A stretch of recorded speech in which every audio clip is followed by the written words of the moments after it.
Baik, materi untuk pertemuan minggu ke-6 ya. Jadi minggu ini adalah sudah masuk minggu ke-6, tidak terasa 2 minggu lagi kita akan memasuki UTS ya. 1 minggu ya, minggu depannya lagi sudah kita masuk ke UTS seperti itu. Jadi nggak kerasa memang kalau sudah kuliah berjalan ini, tahu-tahu sudah masuk tengah semester, nanti tahu-tahu sudah selesai kuliahnya di semester ini seperti itu.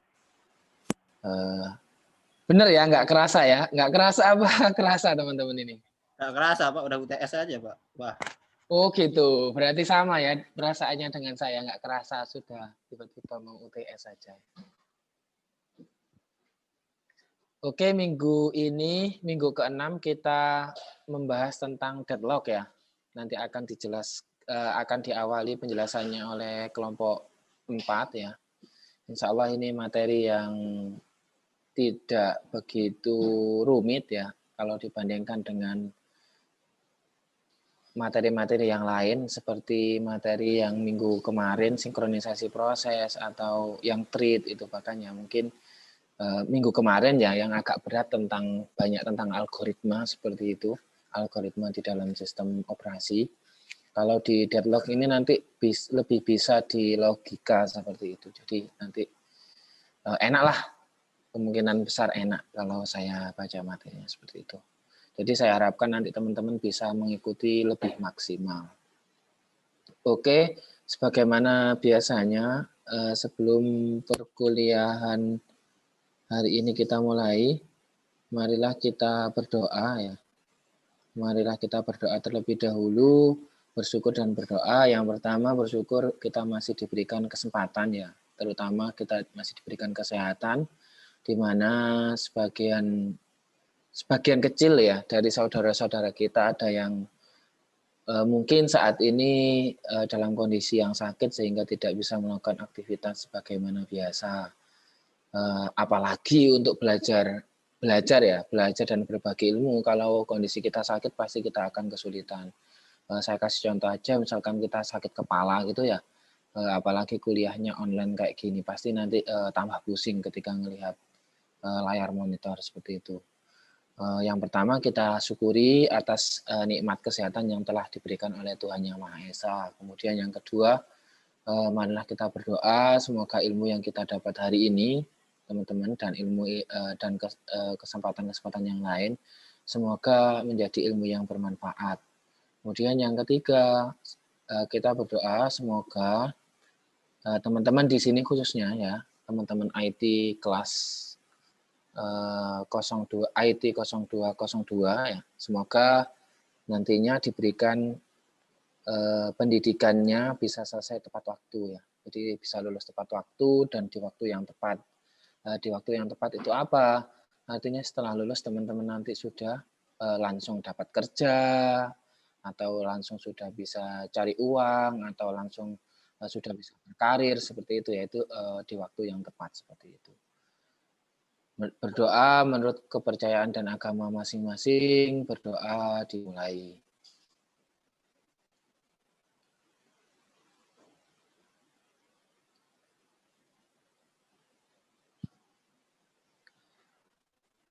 Amin, amin. Selesai. Sebagaimana biasanya, jadi aturan presentasi pada pagi hari ini, presentasi maksimal dilakukan selama 60 menit ya. Kemudian dengan tanya jawab 30 menit dan ditutup dengan kuis 30 menit. Jadi nanti Mas Novandi akan memandu presentasinya ya, presentasi dari kelompok 4, kemudian sekaligus juga langsung memandu dengan tanya jawab, nanti saya mendengarkan dari balik sini ya, seperti itu. Nanti setelah tanya jawab, kemudian baru nanti dikembalikan ke saya, nanti kemudian saya koordinasikan untuk yang kuisnya, seperti itu. Gimana Mas Novandi dan kelompok 4 siap? Siap, Pak. Oke. Baik, kalau sudah siap, ini tak multiple participant can share screen ya. Silahkan saya serahkan waktu dan tempat untuk presentasi kelompok 4 kepada Mas Novandi Prakoso. Silakan, Mas Novandi. Baik, Pak.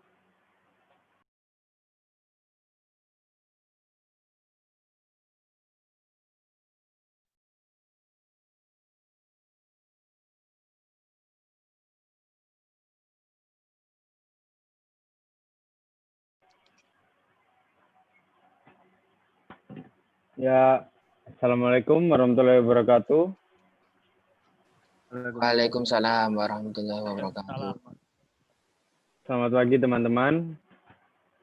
Di sini saya Novandi Prakoso dan rekan saya Dinda Tresna dan Alivia dari kelompok 4 akan mempresentasikan hasil diskusi dari kita.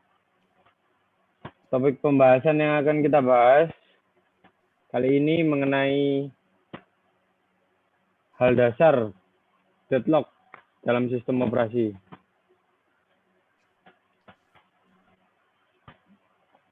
Next. Ya, sebelumnya apa sih deadlock itu? Deadlock itu keadaan di mana dua atau lebih proses saling menunggu meminta resource untuk waktu yang tidak terbatas selamanya. Analoginya seperti pada kondisi jalan raya di mana terjadi kemacetan parah. Deadlock adalah efek samping dari sinkronisasi, di mana satu variabel digunakan oleh dua proses.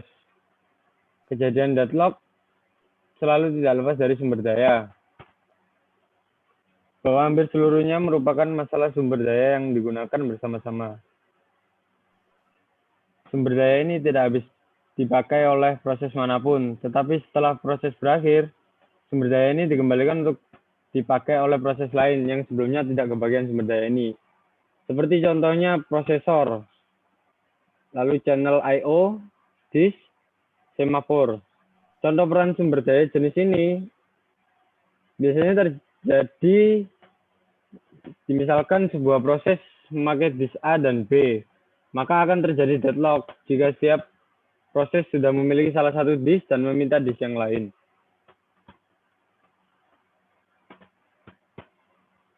Sumber dayanya biasanya berupa file, database, proses lain, I/O, pemindaian atau pengaksesan file library tertentu, dan akses perangkat keras.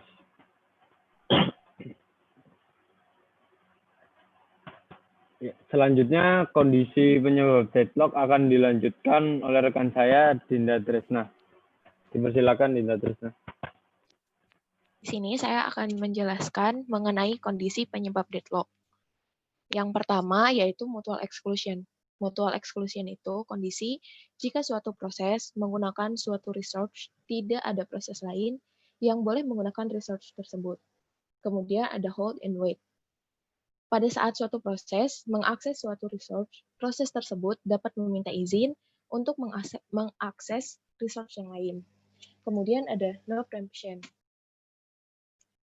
Jika suatu proses meminta izin untuk mengakses resource sementara resource tidak tersedia, maka permintaan tidak dapat dibatalkan. Kemudian ada circular wait. Nah, circular wait ini jika proses P1 sedang mengakses resource dari R1 dan meminta izin untuk mengakses resource dari R2, dan pada saat bersamaan proses P2 sedang mengakses R2 dan minta izin untuk mengakses resource dari R1. Ini gambaran deadlock-nya. Jadi yang di mutual exclusion itu pertama kan resource satunya itu sudah dialokasikan ke proses 1. Akan tetapi proses 2 ini meminta akses terhadap resource 1. Akan tetapi akses itu tidak bisa karena R1-nya sudah dialokasikan ke P1. Jadi terjadi deadlock pada P2, di mana P2 menunggu R1 agar bisa diakses. Kemudian ada hold and wait. Nah, maksud dari hold and wait ini seperti digambarkan pada P1. P1 sudah mengalokasikan R1 dan R2. Akan tetapi P1 juga masih menginginkan akses kepada R3. Sementara R3-nya ini sudah dialokasikan di P2, sehingga akses dari P1 ke R3 itu tidak bisa, dan terjadi deadlock di P1. Kemudian ada no preemption. No preemption ini kan R1-nya sudah dialokasikan ke P1. Kemudian sistem operasi meminta untuk mengambil alih akses dari R1 ke P1, akan tetapi tidak bisa karena posisi preemption. Kemudian ada circular write. Nah, circular write ini jadi P1 sudah mengalokasikan R2. Nah, kemudian P1 ini meminta akses untuk dapat mengakses R1, akan tetapi R1-nya tidak bisa karena sudah dialokasikan ke P2. Dan P2 meminta akses untuk mengakses R2, akan tetapi tidak bisa. Jadi, situasi ini disebut circular write karena membentuk bagan melingkar. Kemudian ada deadlock pada kehidupan sehari-hari. Deadlock pada kehidupan sehari-hari ini diibaratkan kepada kemacetan di jalan raya. Nah, contoh pertama yaitu mutual exclusion, di mana hanya ada satu mobil yang boleh menempati setiap persimpangan pada satu waktu. Kemudian ada hold and wait, di mana mobil boleh diam di persimpangan ketika menunggu untuk sampai ke persimpangan berikutnya. Kemudian yang ketiga ada no preemption, di mana mobil tidak dapat dipindahkan dari tempatnya pada arus lalu lintas, hanya dapat jalan ke depan. Kemudian yang terakhir ada circular wide, di mana ada kumpulan mobil dalam situasi deadlock, termasuk juga mobil yang ada di tengah persimpangan. Materi selanjutnya akan dijelaskan oleh Alivia. Dipersilahkan. Cara dan strategi mengatasi deadlock, yaitu ada 3 metode menanganinya, yaitu yang pertama, pencegahan atau penghindaran deadlock. Tidak membiarkan deadlock masuk ke dalam sistem itu sendiri. Seperti diketahui bahwa deadlock dapat terjadi karena 4 kondisi yang telah dibahas sebelumnya. Kondisi tersebut akan menjadi kenyataan dengan memperkirakan perhitungan tertentu. Yang kedua, deteksi dengan pemulihan. Sistem diharuskan mendeteksi deadlock. Dalam hal ini, sistem membiarkan deadlock terjadi, akan tetapi sistem melakukan teknik tertentu seperti preemption atau rollback untuk menangani deadlock. Yang ketiga, mengabaikan deadlock. Cara ini merupakan cara yang praktis di mana deadlock dianggap tidak pernah terjadi masalah yang hanyalah ribut sistem biasa. Next. Cara strategi menangani deadlock. Yang pertama, preemption.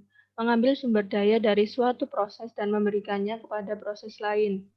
Berarti menghentikan suatu proses dari mengakses sumber daya secara eksternal dan memberikannya kepada proses lain yang memintanya sampai sistem dapat menyelesaikan deadlock. Yang kedua, rollback. Sistem secara berkala membuat catatan tentang keadaan proses.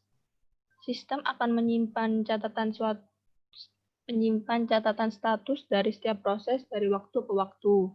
Jika deadlock terjadi, maka sistem mengembalikan ke status sebelumnya. Mungkin menghilangkan sedikit kemajuan, fungsi, atau proses. Yang terakhir, kill on or more proses, mematikan paksa 1 atau 2 proses. Cara ini merupakan cara paling sederhana, tetapi kemudian sistem harus memulai kembali proses dan tidak ada jaminan deadlock tidak akan terjadi lagi. Sekian dari kelompok kami, maaf bila ada salah kata penyampaian presentasi kami. Wassalamualaikum warahmatullahi wabarakatuh. Salam warahmatullahi wabarakatuh. Ya, baik teman-teman, sekian dari hasil diskusi kelompok kami mengenai hal dasar deadlock dalam sistem operasi. Selanjutnya dilakukan sesi tanya jawab. Barangkali ada yang mau bertanya, silakan.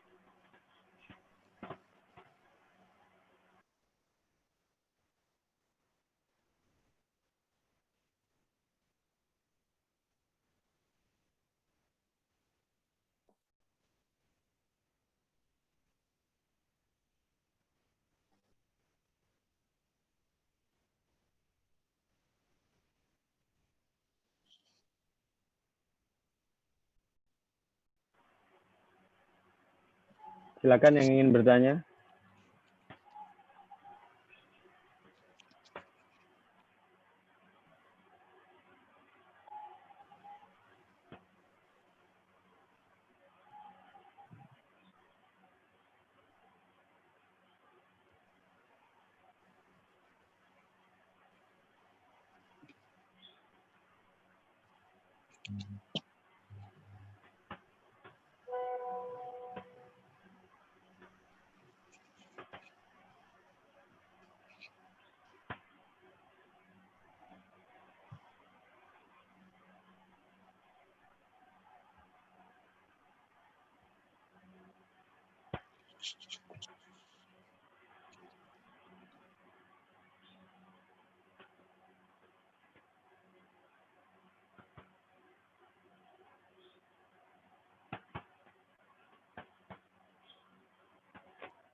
Tidak ada yang bertanya?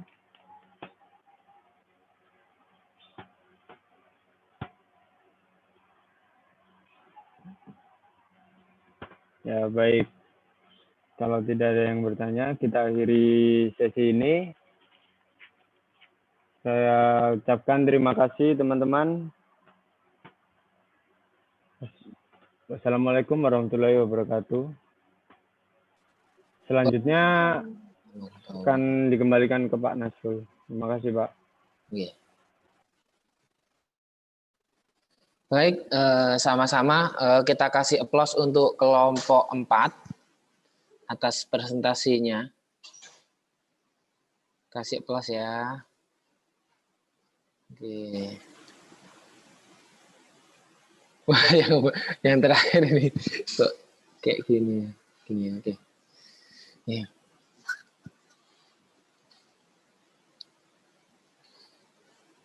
Oke, baik. Dari teman-teman benar-benar nggak ada yang ditanyakan tentang deadlock. Ya, jadi saya ingin sedikit nambahkan ya tentang deadlock. Deadlock ini kalau teman-teman biasanya ngalami di kan laptop, itu kira-kira yang kayak gimana sih? Bisa ngasih ini apa? Ngasih contoh ke saya nggak? Tanya sedikit sih sebelum tak jelasin.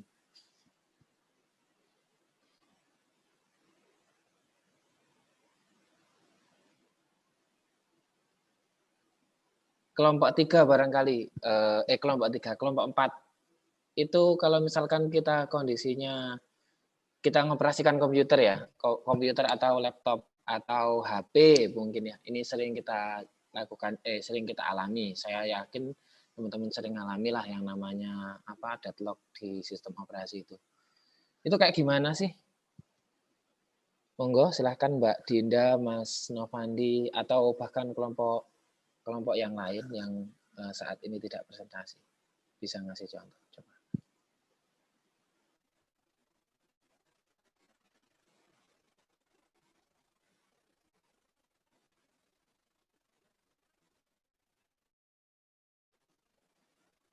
Halo.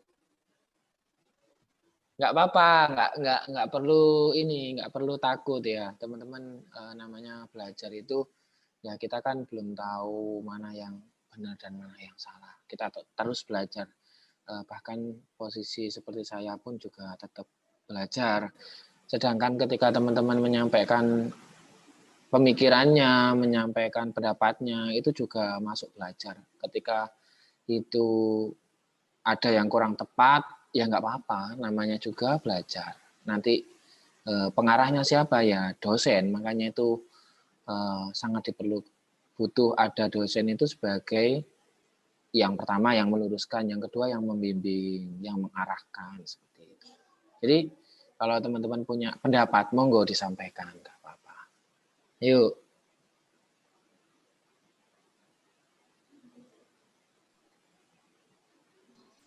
Ya, Mbak Nabila. Tanya tadi ya, Bapak. Gini pertanyaannya. Jadi kalau di dalam kehidupan kita sehari-hari, tadi kan sudah dijelaskan kelompok 4, contohnya macet kan. Oke, kalau misalkan di sistem operasi kita itu, di laptop kita, di HP kita, yang namanya deadlock itu kondisi yang kayak gimana sih?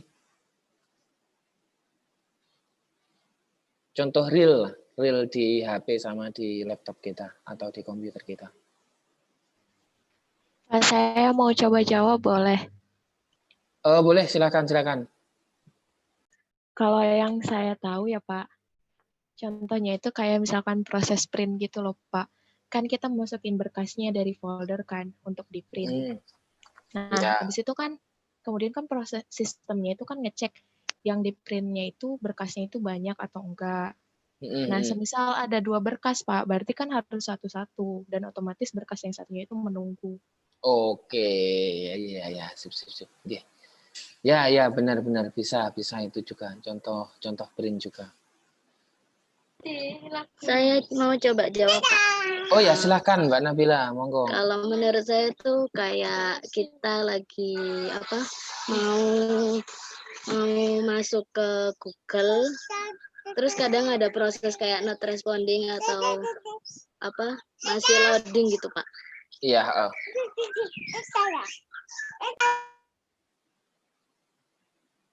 Iya, Mbak Nabila Nur Amalia ya? Iya, Pak. Oke. Ya, bisa juga kayak gitu. Cuman lebih ya bisa masuk. Cuman kalau misalkan contohnya Mbak Nabila Nur Amalia ini itu lebih ke jaringannya, bukan ke sistem operasinya sih. Gitu kan yang yang bikin loading itu kan karena memang antrian di jaringan itu. Tapi ya bisa juga termasuk. Cuman implementasinya bukan di sistem operasi, di lebih ke traffic load jaringannya gitu. Mbak Nabila, terima kasih ya. Iya, Pak, sama-sama. Teman-teman yang lainnya ada lagi, masih ada kok contohnya selain printer dan juga load data internet tadi, loading. Masih ada yang lebih pas lagi. Saya Pak, blue screen mungkin Pak. Nggih. Mas siapa? Dengan Mas siapa ini? Rasid Pak. Mas Rasid. Nama lengkapnya? Rasid Sabilillah Pak. Oh, Mas Rasid Sabilillah. Oke, yang ini ya, yang game e-sport itu ya? Iya Pak. Oke, gimana Mas Rasid tadi? Blue screen? Iya Pak. Apa termasuk itu Pak? Kalau menurut saya blue screen itu ini lebih ke crash, bukan deadlock. Baik, Pak. Soalnya kalau blue screen itu kan dia itu benar-benar sudah macet, kemudian langsung dia minta reset ulang, itu justru malah lebih parah dari deadlock sih. Kalau menurut saya loh ya. Iya Pak.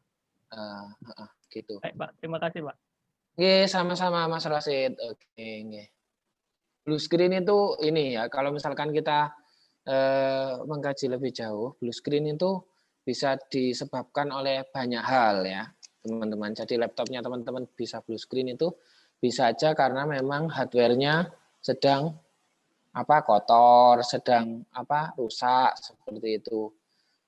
Bisa juga memang sistem operasi ini sebagaimana yang di awal pengenalan waktu itu ya. Jadi sistem operasi itu bisa juga berhubungan dengan hardware juga, nggak hanya software saja. Cuma sistem operasinya sendiri itu adalah perangkat lunak software, tapi dia memberdayakan alokasi memori, memberdayakan kinerja hardware juga seperti itu.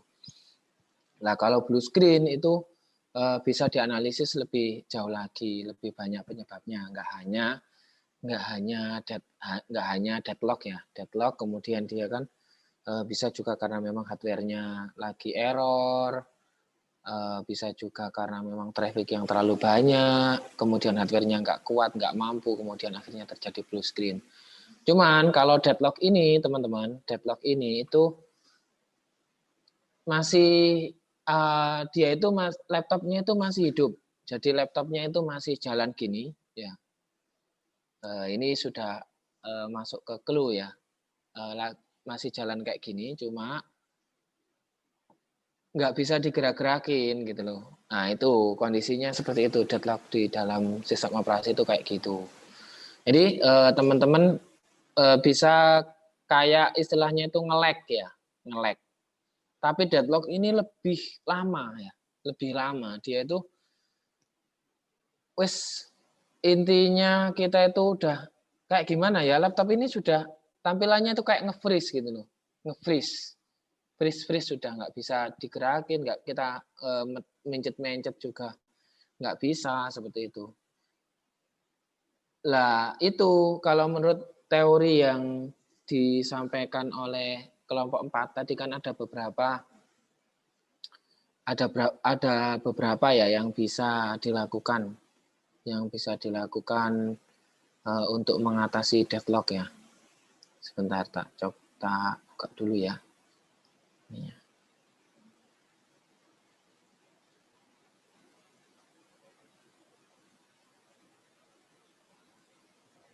Sebentar.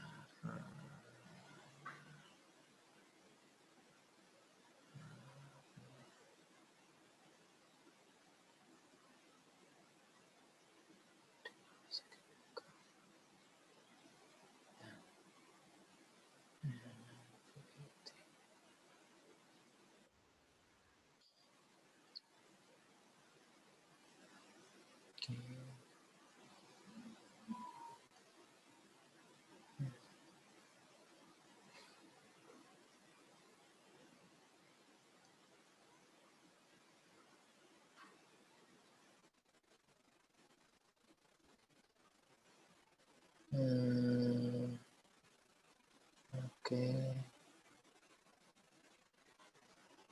Jadi deadlock ini kayak semacam nge-freeze gitu ya. Cuman dia lama sampai aduh nggak bisa dibuka ini. Open file. Location.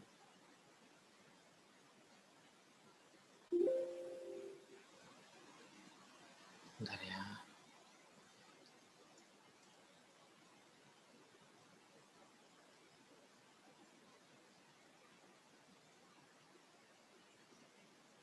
Mungkin bisa dibantu ini Mas Novan, Mbak Trisna Teja ya tadi yang nge-share ini, share screen-nya ya. Ya, Pak. Saya minta dibantu ini bukain PPT-nya jenengan. PPT apa, Pak? Yang tadi tentang deadlock, yang apa? Mengenai beberapa alternatif.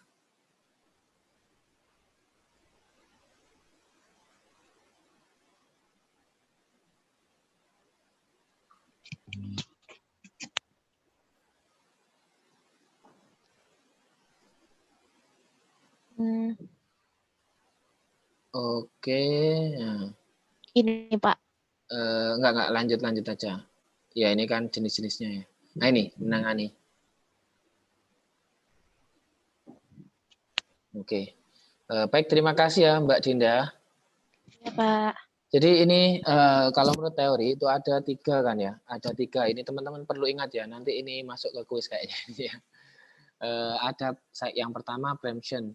Nah ini mengambil sumber daya dari satu proses dan memberikannya kepada proses lain. Nah ini yang melakukan siapa? Yang melakukan adalah sistem operasinya. Jadi teman-teman nggak usah khawatir. Cuman kita mempelajari teorinya. Itu ada 3 ini. Kemudian yang kedua adalah rollback. Tadi sudah dijelaskan juga ya. Nah ini sistem akan menyimpan catatan status dari setiap proses dari waktu ke waktu. Dan jika deadlock terjadi, maka sistem mengembalikan ke status sebelumnya. Jadi gini, ketika terjadi deadlock itu, si sistem operasi ini menganalisis kemungkinan itu yang menyebabkan terjadinya deadlock itu bagian yang mana sih? Dia itu bisa ngira-ngira gitu loh. Bahkan kita pun sebagai user pengguna dari sistem operasi itu, kita juga pasti juga ngira-ngira itu untuk melakukan yang ketiga ya, yang ketiga, yang apa? Opsi yang ketiga ini lebih ke kita juga, tapi sistem operasi juga berusaha. Cuma sistem operasi itu dia sebagai penyedia layanan operasi itu dia itu berusaha semaksimal mungkin juga. Jadi jangan sampai kemudian langsung mengambil langkah ketiga. Enggak. Jadi langkah ketiga ini adalah langkah terakhir. Ketika sudah opsi 1, 2 ini sudah dilakukan, opsi tanpa meng-end proses secara langsung ya.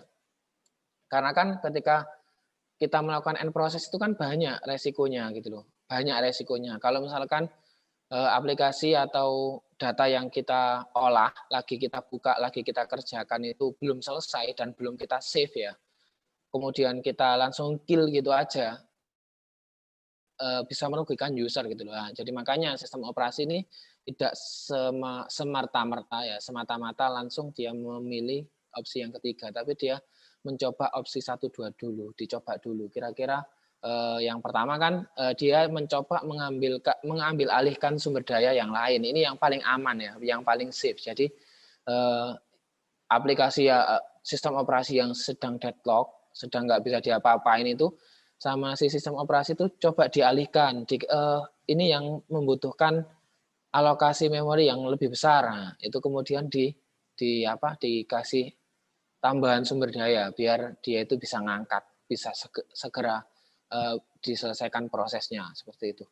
Lah kok yang pertama ini masih belum bisa selesai, masih belum ngatasi juga, maka dilakukan yang kedua. Kemudian dicoba dengan cara mengembalikan ke status sebelumnya, biar barangkali aplikasi ini yang bikin sangat menguras tenaga seperti itu ya, dikembalikan lagi seperti itu. Setelah dicoba rollback kok masih tidak bisa ya, pilihan terakhir ini biasanya itu ditawarkan ya, kan ada kan di sistem operasi itu ya biasanya tampilan pilihan untuk end proses ya.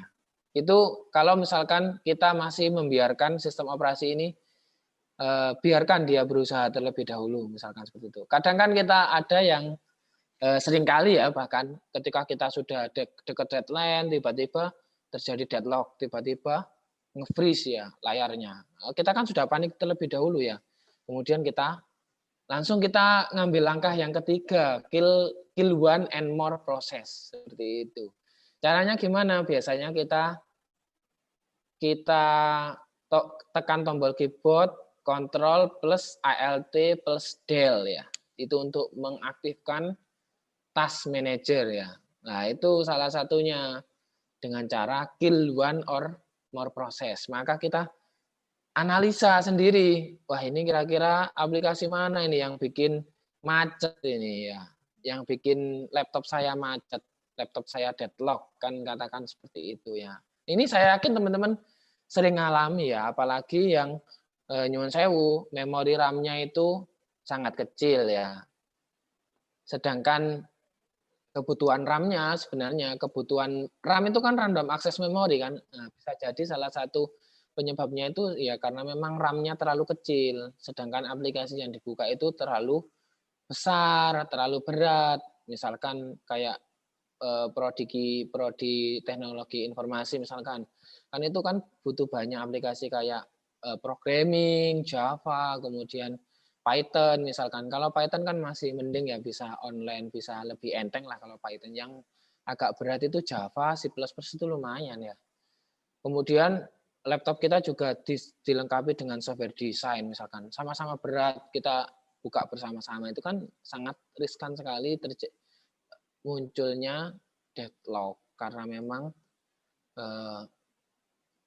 aplikasi yang kita buka itu memorinya butuh memori yang besar-besar seperti itu. Nah, biasanya kita langsung ngambil inisiatif, ini lagi deadline, lagi buru-buru nih. Apa ini yang bisa dilakukan biar laptopnya bisa segera dipakai? Maka kita lakukan kill one and more process. Dengan cara apa? Klik, oh ini kayaknya software Photoshop ini yang bikin lemot ya, yang bikin macet seperti itu. Akhirnya kita masuk ke task manager, kita klik kanan, end process. Setelah si Photoshop-nya sudah di end process, baru kemudian bisa jalan. Nah, itu salah satunya adalah dengan cara kill one or more process. Dengan cara membunuh ya, mengakhiri satu aplikasi yang di situ kira-kira prosesnya paling membutuhkan banyak sumber daya. Sama kalau diibaratkan dengan kemacetan ya. Tadi kan diibaratkan sama kelompok 4, deadlock itu macet ya. Macet ya di perempatan, perlimaan misalkan. Perempatan, perlimaan, pokoknya itu ya sudah macet, semuanya nggak ada yang mau ngalah ya. Dari utara, dari selatan maju semua ya, lampu merahnya lagi mati ya, dari barat timur juga maju semua, di tengah sudah deadlock, nggak ada polisi juga, nggak ada yang ngatur lalu lintas juga ya, pasti nggak ada yang mau ngalah ya, nggak selesai gitu loh. Maka ya harus ada yang ngalah gitu loh. Salah satunya analogi ngalah itu ya dengan cara berhenti misalkan, nggak tetap maju aja. Maka ada salah satu yang katakan harus berhenti dulu, memberikan ruang untuk bagian lain misalkan yang ke utara ke selatan dulu biar jalan dulu ya kan, seperti itu. Nanti kemudian gantian, maka akhirnya nggak terjadi deadlock seperti itu. Gitu analoginya ya, harus dimatikan salah satu, diberhentikan salah satu terlebih dahulu seperti itu. Gitu sih tambahan dari saya. Gimana teman-teman, ada yang ditanyakan?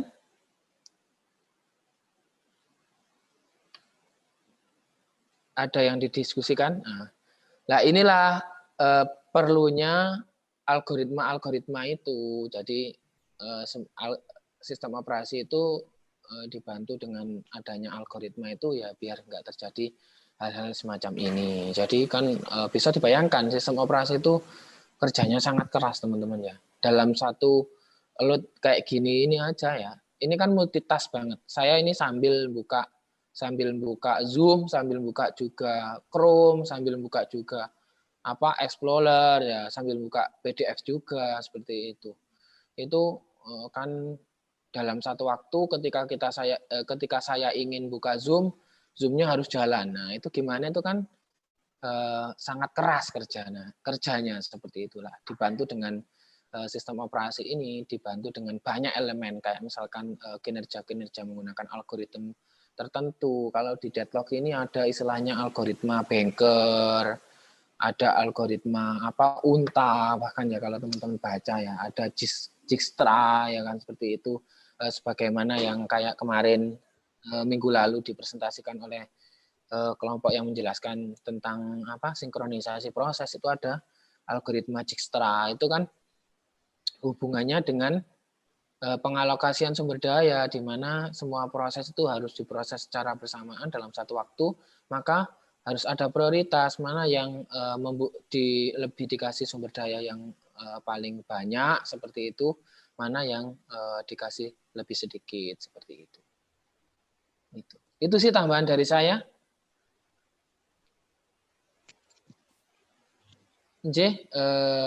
Cukup, ada yang ditanyakan sebelum kita ke kuis? Kelompok 4 ada yang ditanyakan? Belum, Pak. Nggak ada ya.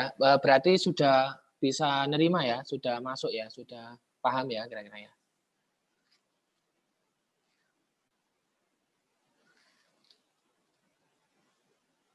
Duh, sudah paham apa belum, kok nggak ada yang jawab? Ini saya takut ini kalau kayak gini.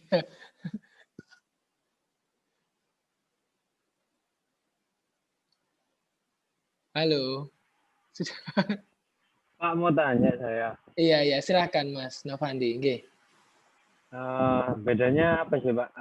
Kayak yang tadi Rasid bilang itu kayak crash gitu ya, misal blue screen gitu, sama deadlock, apa bedanya Pak? Iya. Oke, nggih. Oke. Sudah gitu aja Mas Novandi? Ya sudah Pak, makasih. Iya, baik nggih. Sama-sama nggih. Jadi bedanya apa? Sebenarnya itu hampir sama, cuma ini beda ini aja Kalau crash itu kan ya wis hampir sama sih.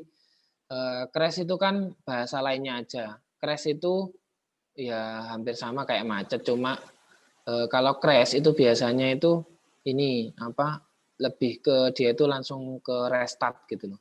Jadi kalau kayak crash sama blue screen itu kan dia kan langsung kayak si sistem operasinya itu sudah nggak mampu lagi, maka dia itu langsung apa ke blue screen. Itu sudah menyentuh ke sumber daya sih, ke sumber daya hardware-nya juga. Jadi si hardware-nya juga nggak mampu untuk menunggu. Dalam proses menunggu itu kan si sistem operasi itu kan berusaha untuk tetap bisa mengoptimalkan seoptimal mungkin biar nggak sampai mati gitu loh, nggak sampai restart lagi, nggak sampai restart gitu loh si komputernya itu. Lah kalau crash sama blue screen itu sudah dia itu sudah kayak sudah nggak sanggup gitu, baik hardware maupun sistem operasinya itu sudah nggak sanggup, maka kemudian dia restart. Dengan restart itu kan semua pengalokasian memori itu kan kembali ke nol lagi, Mas. Jadi dia itu sudah ke awal lagi gitu loh. Beda kalau dengan skema-skema yang Mas kelompok 4 jelaskan tadi, Mas sama kelompoknya jelaskan tadi. Itu sumber daya yang tidak dikatakan salah satu contohnya di kill tadi ya, yang di end process tadi. Itu ya yang lain tetap jalan gitu. Yang lain tetap jalan. Kalau di restart itu langsung yang lain itu nggak jalan, langsung semuanya kembali ke nol dan mulai dari awal lagi kayak gitu. Gitu sih, Mas. Kalau misal kayak kita misal buka Word gitu ya, Pak ya. Terus ada tulisan not responding itu termasuk deadlock apa bukan, Pak? Iya, not responding itu dia itu sudah masuk ke deadlock. Jadi dia sudah masuk ke awal deadlock gitu. Jadi kan kadang not responding, kemudian dia akan muncul pilihan proses apa enggak kan. Itu sudah masuk deadlock juga. Kadang kan kita nunggu ya, masih nunggu masih ngasih kesempatan. Nah, itu masih ngasih kesempatan si dia untuk memproses itu gitu. Tapi ada yang kadang itu nggak ada notifikasi not responding, tapi sudah langsung nge-freeze itu. Gitu. Ya itu sudah masuk ke deadlock, Mas. Iya. Baik, Pak. Terima kasih. Oke, sama-sama. Oke, ada lagi yang ditanyakan?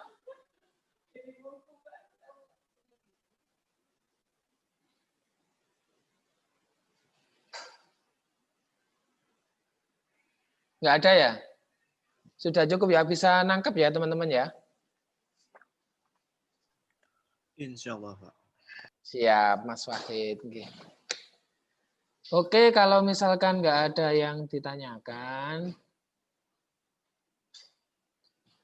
saya absen aja ya sekarang ya.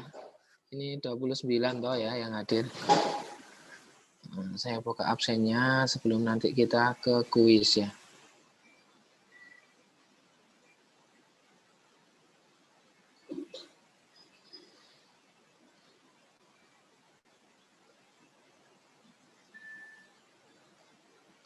Nanti untuk UTS itu gini kok teman-teman, nanti cukup ini aja mengikuti perkuliahannya dengan baik, itu insya Allah nanti akan bisa jawab.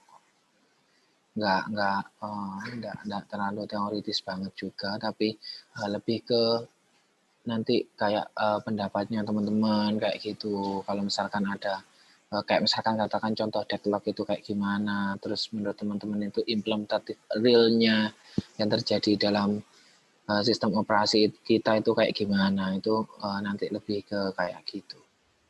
Jadi jangan khawatir ya teman-teman, kalau ngikuti kuliahnya dengan baik, insya Allah nanti bisa jawab.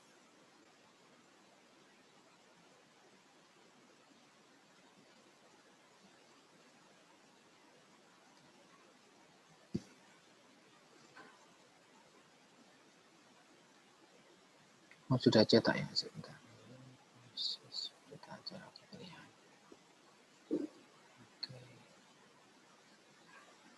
Ke ini IT 02.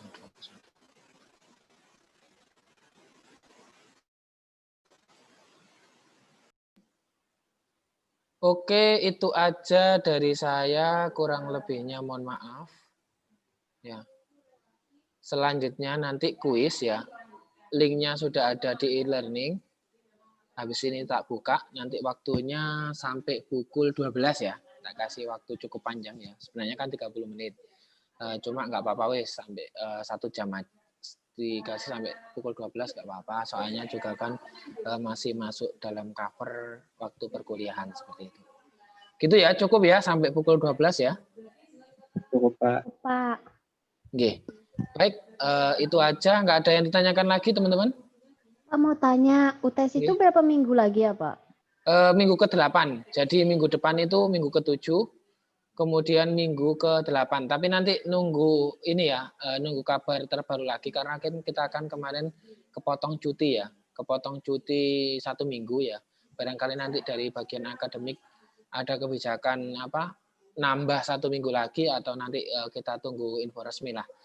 Kalau misalkan tetap nggak ada apa perubahan kalender ya, itu nanti berarti 2 minggu lagi sudah ini apa 1 minggu ya, 1 minggu lagi, minggu depan, kemudian minggu depannya lagi 2 minggu lagi ya itu berarti nanti sudah masuk apa UTS. Kalau misalkan nggak ada perubahan berarti nanti tanggal 23 ya itu sudah minggu UTS gitu.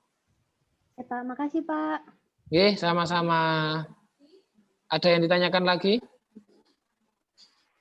Pak, yang presentasi ikut kuis apa gimana?